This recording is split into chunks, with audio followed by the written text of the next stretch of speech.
সাভারের আশুলিয়ায় ককটেল ফাটিয়ে স্বর্ণের দোকানে দুর্ধর্ষ ডাকাতির ঘটনা ঘটেছে। ডাকাত দলের ছুরিকাঘাতে আহত দোকান মালিক চিকিৎসাধীন অবস্থায় মারা যান। রোববার রাত ৯টার দিকে আশুলিয়ার নয়ারহাট এলাকায় দিলীপ স্বর্ণালয় নামে একটি স্বর্ণের দোকানে এই ডাকাতির ঘটনা ঘটে।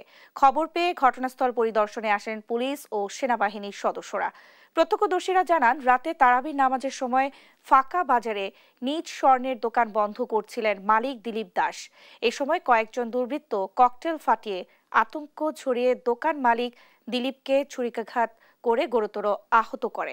এ সময় দোকান মালিকের কাছে থাকা একটি ব্যাগ নিয়ে পালিয়ে যায় তারা।